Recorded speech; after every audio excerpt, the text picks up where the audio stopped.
Episode 15 நாளை முதல் பயிற்சி ஆரம்பம். சீனியருக்கும் ஜூனியருக்கும் நடைபெற்ற போட்டியில் ஜூனியர் அணி வெற்றி பெற்றதால் சீனியர் அணியில் சில மாற்றங்கள் செய்து அவர்களை மெயின் அணியாக மாற்றினார் பூபாலன். இதற்கிடையில் ராமுவும் விஜயும் நல்ல நண்பர்களாக மாறினர். ராமுவுக்கு தெரியாத சில ட்ரிக்குகளை விஜய் சொல்லிக் கொடுப்பதும், விஜய்க்கு தெரியாத சில ட்ரிக்குகளை ராமு சொல்லிக் கொடுப்பதாக இருவரும் சக நண்பர்களாக மாறினர். பிறகு இவ்வாறு பயிற்சி சென்று கொண்டிருக்கும் பொழுது ஒரு கட்டத்தில் அவர்களுக்கு நம்ம எதிர்பார்த்த டோர்னமெண்ட் அடுத்த வாரம் ஸ்டார்ட் ஆக போகுது, இப்போ நம்ம அந்த டோர்னமெண்ட்டுக்கு கலந்துக்கணும் என்று அவர்களுக்கு தகவல் வர அதை கேட்டு அனைவரும் சந்தோஷத்தில் துள்ளி குதித்தனர். ஆஷாவும் விஜய் கங்க்ராட்ஸ்ரா, ஒரு வழியாக நீ நேஷ்னல் டீமுக்கு செலக்ட் ஆகிற போட்டிக்கு விளையாட போகிற, இதை நினச்சி நான் ரொம்ப சந்தோஷப்படுறேன். இதே மாதிரி உன்னுடைய கவனத்தை படிப்புலேயும் கொஞ்சம் செலுத்தினா நல்லா இருக்குண்டா என்று அவர்கள் கூற, அதற்கு விஜயோ ஆஷா பார்த்துக்கலாம் ஆஷா, நான் என்ன வேலைக்காக போக போகிறேன் என்று கேட்க அங்கிருந்த அனைவரும் எல்லாம் படித்து முடிச்சுட்டு வேலைக்கு தான் போவாங்க, சார் ஒருவேளை பிஸ்னஸ் பண்ணுற ஐடியாவில் இருக்கார் போல், அதனால தான் வேலைக்கு போகிறனா இல்லையா என்று கேட்டு அனைவரும் சந்தோஷமாக இருந்தனர். மறுநாள் காலையில் பயிற்சி வழக்கம் போல ஆரம்பித்தது. விஜய் மட்டும் அந்த பயிற்சிக்கு கலந்து கொள்ளவில்லை. என்னடா அடுத்த வாரம் மேட்ச் இருக்குன்னு சொல்லிட்டு சொன்னோம், ஆனால் இந்த விஜய் பையன் பாரு ஆலியை காணோம் என்று கேட்க, சரி அவன் கிளாஸில் இருக்கானா போய் பார்த்துட்டு வாங்கடா என்று பூபாலன் கேட்க, அதற்கு விஜய், சார் நாங்கள் அவன் கிளாஸ் வழி தான் சார் வந்தோம், ஆனால் அவன் கிளாஸுக்கு வரல சார், எங்களுக்கு ஒருவேளை அவன் லீவு கூட இன்றைக்கி போட்டிருக்கலாம், சரி அவனுடைய ஃபோனுக்கு இன்றைக்கி ட்ரை பண்ணி பாருங்கள் சார் என்று விஜய் கூற, காலையிலேருந்து நான் ட்ரை பண்ணியிருந்தா அவன் ஃபோன் சுவிட்ச் ஆஃப்னே வருது என்று கேட்க, என்ன சுவிட்ச் ஆஃபா, சரி சார் அவங்க அப்பாவுடைய நம்பருக்கு கால் பண்ணுங்கள், அவங்க அப்பாவுடைய நம்பருக்கு நான் கால் பண்ணேன்டா, ஆனால் அவர் யார்கிட்ட பேசிக்கிட்டே இருக்காரு, சரி இப்போ என்ன பண்ணலாம் என்று பூபாலன் கேட்க, சரிங்க சார் நான் இந்த கிளாஸ் முடிஞ்சதுக்கப்புறம் நான் வீட்டுக்கு போய் என்னென்னு பார்த்துட்டு வரேன் சார் என்று கேட்க, அவன் ரொம்ப முக்கியமான பிளேயரா, என்னடா முக்கியமான பிளேயர்லாம் திடீர்னு காணாமல் போகிறீங்க, சீக்கிரம்டா அவனை என்னன்னு சொல்லிட்டு விசாரிச்சுட்டு வாடா என்று பூபாலன் கேட்க, அதற்கு விஜயோ சரி சார் நான் அதை பார்த்துக்கிறேன் என்று கூறிவிட்டு வழக்கம் போல் அவர்கள் பயிற்சி முடிந்ததுதான் அந்த வழியாக ராமு விஜய்,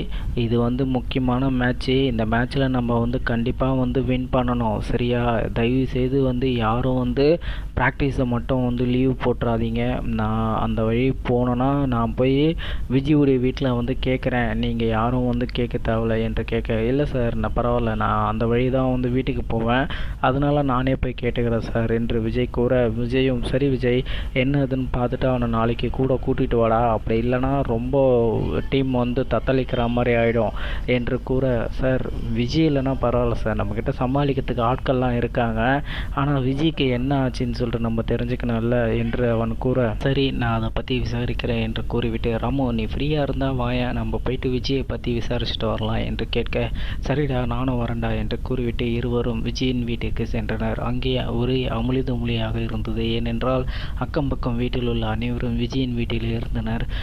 என்னடா சுற்றி இருக்க எல்லாரும் வீட்டில் இருக்கல விஜய் வீட்டில் இருக்காங்க, ஒருவேளை அவங்க வீட்டில் எதுனா டெத்து எதுனா ஆகிடுச்சா என்று கேட்க, கூட்டத்துமே இருந்தாலும் டெத்து தான் நினைப்பியா, ஏன் உங்கள் வீட்டில் என்ன ஃபங்க்ஷனாக கூட தான் இருக்கலாம் என்று கேட்க, ஃபங்க்ஷனாக இருந்தால் விஜய் சொல்லியிருக்க மாட்டானா, ஏன் அப்படி சொல்ல போகிறான் என்று விஜய் கேட்க, அதற்கு ராமுவும் சரி என்னன்னு தெரியலடா, சரி நம்ம போய் விசாரிக்கலாம் என்று கூற, அங்கே எதிரில் வரும் ஒருவரை நிறுத்தி, ஐயா அங்கே என்ன ஒரே கூட்டமாக இருக்கு என்று கேட்க, தெரிலப்பா நேற்று ஏதோ பையன் ஸ்கூலுக்கு கிளம்பி போனானா, அவன் இன்னமும் வீடு சேரலையா, அது விஷயமா அக்கம் பக்கம் விசாரிச்சுட்டு இருந்தாங்க, கடைசியாக நாங்கள் இப்போ தான் போலீஸ் ஸ்டேஷனில் போய் கம்ப்ளைண்ட் கொடுத்துட்டு அவங்கள கூட்டிகிட்டு வீட்டில் விட்டோம், அதனால் சமாதானப்படுத்துறதுக்காக எல்லாரும் வந்திருக்காங்க என்று கூற, என்னது நேற்று ஸ்கூலுக்கு கிளம்பி போனோமோ இன்னும் வீட்டுக்கு சேரலையா, இது வித்தியாசமாக இருக்குதே என்று விஜய் தன் மனதில் நினைத்து கொண்டு, நீங்கள் யாருப்பா என்று கேட்க, இல்லையா நாங்கள் விஜயுடைய ஸ்கூலில் படிக்கிற பசங்க தான், விஜய்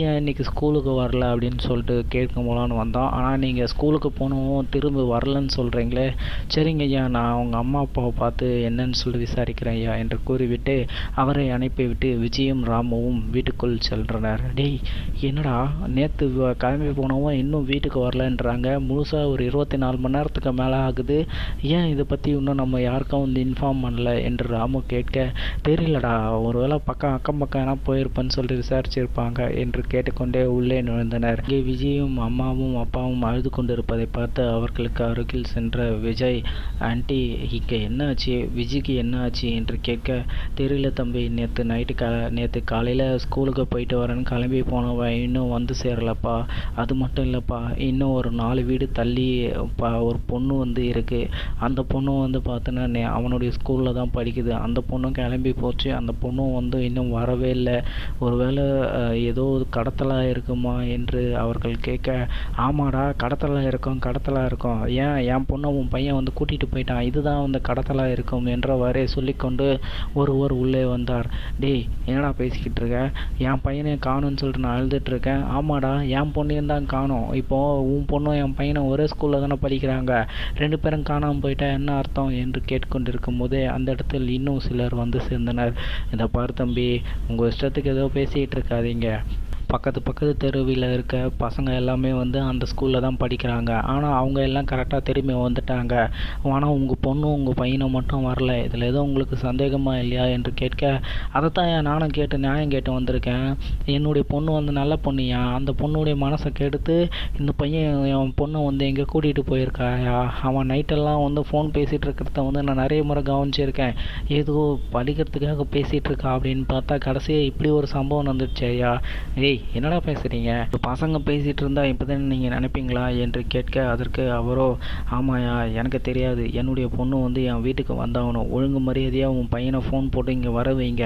நீங்கள் என்ன அவனை அமுச்சு வச்சுட்டு இப்போ நாடகம் நடத்திட்டு இருக்கீங்களா என்று அந்த பெண்ணுடைய தகப்பன் கேட்க, அதற்கு அவரோ, டேய், என் பையன் காணாமல் போயிட்டான்டா. அது விஷயமா தொப்பாரு கம்ப்ளைண்ட் கூட கொடுத்துட்டு வந்திருக்கேன். ஏன் நீ உன் பொண்ணுக்கு தொலைஞ்சி போச்சுன்னு இப்போ நீயே போய் ஒரு கம்ப்ளைண்ட் கொடுக்க வேண்டியது தானே என்று கேட்க, கம்ப்ளைண்ட் கொடுக்குறேன். அவன் அந்த ராஸ்கேலை வந்து கண்டுபிடிச்சி முட்டி தட்ட சொல்லி வந்து கம்ப்ளைண்ட் கொடுக்குறேன் என்று கூறிவிட்டு அவரும் அங்கிருந்து வீராப்பாக சென்றனர்.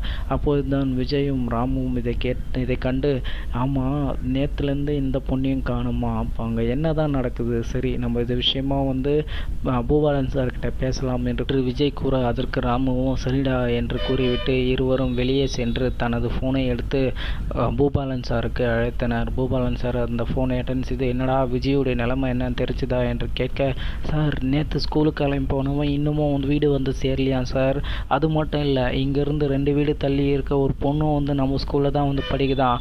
அந்த பொண்ணும் வந்து வீடு வந்து சேரலாம் சார். இது இங்கே எல்லாரும் வந்து அவங்க 2 பேரும் லவ் பண்ணுறாங்க, வீட்டை விட்டு ஓடிட்டாங்கன்னு சொல்லிட்டு ஒரு பொருளையை கிளப்பிட்டு இருக்காங்க சார் என்று நடந்த அனைத்து விஷயங்களும் விஜய் பூபாலனுடன் கூற, ஐயா, இவனுங்க திருந்த மாட்டானுங்க விஜய்.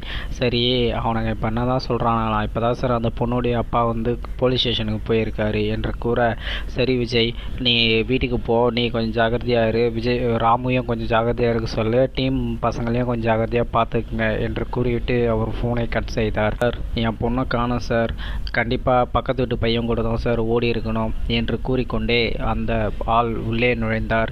யோ, இங்கே வாயா, என்ன நீ பாட்டு உளறிட்டே வர, உன் பொண்ணு என்ன வயசாகுது, என் பக்கத்து வீட்டு பையன் கூட ஓடி போச்சுன்ற மொத்த டீட்டெயில் சொல்லியா என்று கேட்க, சார் என் பொண்ணு அந்த ஊட்டி கான்வென்ட்டில் தான் சார் படிக்கிறா. அவள் வந்து அந்த கிளாஸில் படிக்கிற பையனை லவ் பண்ணிகிட்ருக்கா சார். அவன் கூட வந்து நேற்று ஸ்கூலை விட்டு போனவன் வந்து ஓடிட்டா சார் என்று கேட்க, யோ நிறுத்து, அந்த ஊட்டி கான்வென்ட்னா அந்த பையன் பேர் வந்து விஜயா என்று கேட்க, ஆமாம் சார், அந்த பையன் கூட தான் சார் அவன் ஓடிட்டான். ஏய் அறிவு கட்டவனே, என்னடா பேசுகிற, ஒரு நிமிஷம் இருங்க என்று கூறிவிட்டு அந்த கான்ஸ்டபிள் சார் உள்ளே சென்று அங்கே போர்டின் அருகே நின்று கொண்டிருந்த இன்ஸ்பெக்டரிடம், சார் காலையிலேருந்து 2வது ஆள் சார் என்று கூற, என்னையா சொல்கிற, 2வது ஆளா, இவர் யார் என்று கேட்க, சார் இப்போது இந்த விஜயின்னு சொல்லிட்டு ஒரு பையன் வந்து கம்ப்ளைண்ட் கொடுத்துட்டு போனாங்களா சார், அவங்க 2 வீடு தள்ளி இருக்க பையன் சார், அவங்க பொண்ணு வந்து காணாமல் போயிடுச்சான். அது வந்து பார்த்தோன்னா இவங்க கூட தான் ஓடிடுச்சின்னு சொல்லிட்டு சொல்கிறாங்க. அவன் அந்த பொண்ணு வந்து இவனை லவ் பண்ணதாகவும் இவங்க 2 பேரும் வீட்டை விட்டு ஓடுனதாகவும் வந்து சொல்கிறாங்க. கான்ஸ்டபிள், அவங்க ஒன்றும் அந்த மாதிரி சொல்லலாம், ஆனால் உனக்கு தெரியல, இது கிட்டத்தட்ட 5வது பேர் காணாமல் போயிருக்காங்க, 5 பேர் இதில் காணாமல் போயிருக்காங்க. நம்ம எந்த ஆக்ஷனும் வந்து எடுக்காமல் இருக்கிறது வந்து ரொம்ப மனசை உறுத்தியாக ஒருத்தர் மாற்றி ஒருத்தர் நம்ம வந்து காரணம் சொல்லிக்கிட்டு இருக்கலாம். ஆனால் வந்து இப்போது குழந்தைங்களும் வந்து காணாமல் போகுது. இதில் ஏதோ பெரிய விஷயம் அடங்கியிருக்குதியா, சீக்கிரமாக வந்து கண்டுபிடிக்கணும்.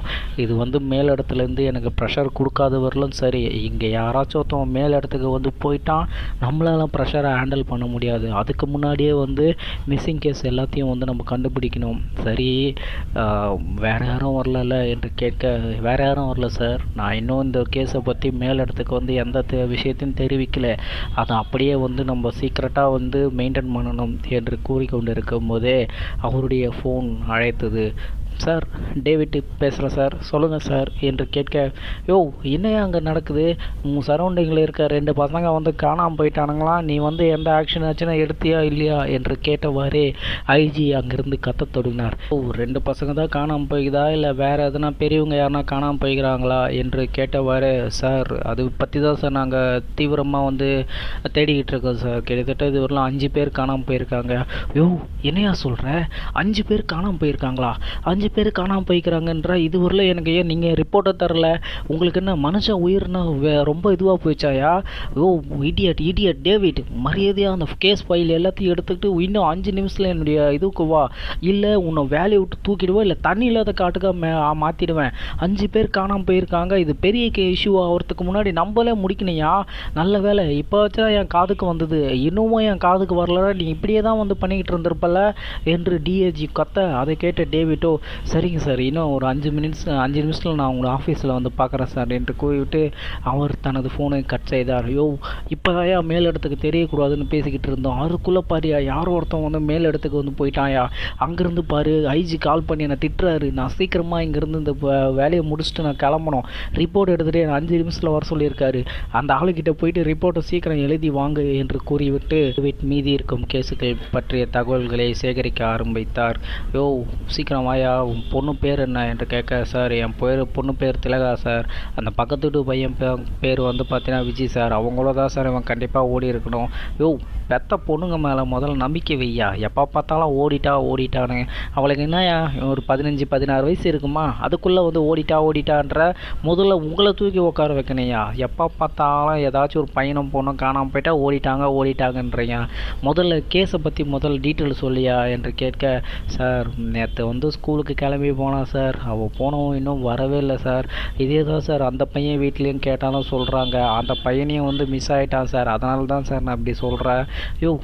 ஏன் நீ வேறு இருக்கிற இதுவில் பேசுகிற, உனக்கு கிட்ட காது எடுத்துகிட்டு வாயா என்று கேட்க, உன் பொண்ணு மட்டும் காணாமல் போலையா, ஊருக்குள்ளே இன்னும் ஒரு 3 பேர் காணாமல் போயிருக்காங்க, கிட்டத்தட்ட இது ஒரே வாரத்தில் வந்து நடந்திருக்கு, இந்த விஷயமாக தான் நான் உள்ளே போய் டிஸ்கஷன் பண்ணியிருந்தேன், இந்த விஷயத்த நான் உங்கள்கிட்ட சொல்லியிருக்கேன், எப்போதும் வந்து உன் பொண்ணு மேலே சந்தேகப்படாத, உன் பொண்ணு மாதிரியே தான் வந்து அந்த பையனும் காணாமல் போயிருக்கான், அந்த பையன் மாதிரி தான் இன்னும் 3 பேர் காணாமல் போயிருக்காங்க, இதை நீ வந்து யார்கிட்டயும் வந்து சொல்லிடாத என்று கேட்க, சார் என்ன சார் சொல்கிறீங்க என்று அதை கேட்ட திலகாவின் அப்பாவோ, ஆமாயா வாயை மூடின்னு அமைதியாக இரு, உன் மேலே நம்பிக்கை வச்சு தான் இந்த விஷயத்த சொல்லியிருக்கேன், வெளியே போய் ஏதோ சொல்லிடாத என்று அவர் கூற, அதை கேட்டு அதிர்ச்சி அடைந்தவர், சார் தயவு செய்து என் பொண்ணை கொஞ்சம் கண்டுபிடிச்சி கொடுத்துருங்க சார், நான் ஏதோ தப்பான முடிவில் அது நினச்சிக்க மாட்டேன் சார், ப்ளீஸ் சார் என்று கூறியவாறு தன்னுடைய மகளை பற்றிய அங்க அடையாளங்களை கூறிவிட்டு அவர் வெளியே வந்தார்.